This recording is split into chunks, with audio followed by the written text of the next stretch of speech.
Video games are designed to help people escape from reality. People were able to program scenarios that would vary from the vast imagination of the creator, and people are able to play these games and experience them with no consequences whatsoever. Whether you like to release some stress with some hyper-realistic battle royale games, or place a block building game with a character named Steve, there is a type of game for everyone. The game that I personally play the most is first-person games. First-person games really immerses you in the game and makes you feel like the character you are playing by showing them their perspective. So you really feel like you are in the heat of battle, because of course, who doesn't want to be in a battle where every single moment you can die? Valorant is a first-person shooter game that is one of the most popular games over the pandemic, and it is a tactical first-person shooter with precise gunplay, where everyone has to think about their every move, and the shooting is realistic. Besides the resurrection spells, the orbital strikes, and teleportations, besides all the abilities, perfectly realistic.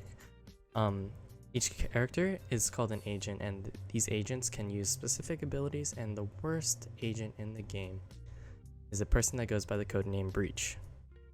Now, I'm not saying Breach is useless. In fact, his utility is very good, almost too good. He is overbearing and frustrating to play against, and he is not the person you want to play against if you're trying to play the game for fun, which is the whole point of video games. Breach has 4 main abilities, 1 that can blind you, 1 that can damage you, and 2 that can stun you. And all these can go through walls, which you would normally be safe behind. Video games entertain you through visual effects, and Breach completely negates this by having you not be able to see for 2 seconds with each ability use. And not being able to see is pretty annoying, I would know, because of obvious reasons. This may not seem like a long time. However, if an enemy were to find you in this situation, you are as good as dead. This is one of Breach's most frustrating abilities because you are rendered completely useless when you are hit by this ability. His other abilities are not as annoying as his flash, but are quite infuriating as well.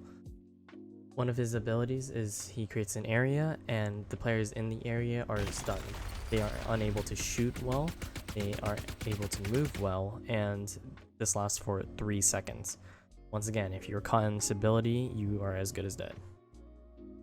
His other ability is being able to damage people through walls. This paired up with his stun ability, where you're unable to move out of the way, is a really big combo, and that kills a lot of people. Lastly, his ultimate ability creates a larger area where people are thrown in the air and stunned.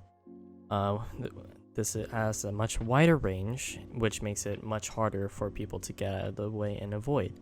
In the end, you'll get caught up in the ability, and you have no choice but to sit and watch as the person aims at you and pulls the trigger. Here are some examples that I have painfully experienced in a real game. I heard Breach move up. Yep. I need help. They just went for me full force. Oh my god. Looks like fun, right? So much fun. Apparently people agree with me because Breach is the least picked character in the game, second behind Astra. Only because Astra is really complicated and has hard to use abilities. I'm not saying Breach is the only character with flashes and stuns, however his flashes and stuns are the most unavoidable. His flash is one of the faster flashes and can go through walls in unconventional and therefore unpredictable locations. You can turn away from the flashes and negate the blindness effect, but it would be hard to do so. Breach has an effect shown for 500 milliseconds, and the average reaction speed is 270 milliseconds, so it would seem easy to dodge. However, this is not the case. The test used to find out average reaction speed is have them push a button as soon as they're prompted to do so. To avoid the flash, you would need to turn your character away from the flash, a much wider range of motion than just a push of a button.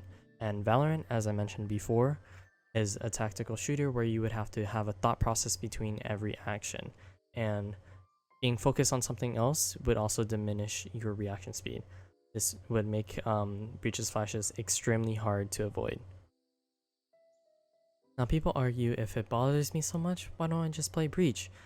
Well, see, the thing about his abilities, it doesn't only affect enemies, it also affects teammates. So it can also be detrimental to your own team just as much as it does to your enemies.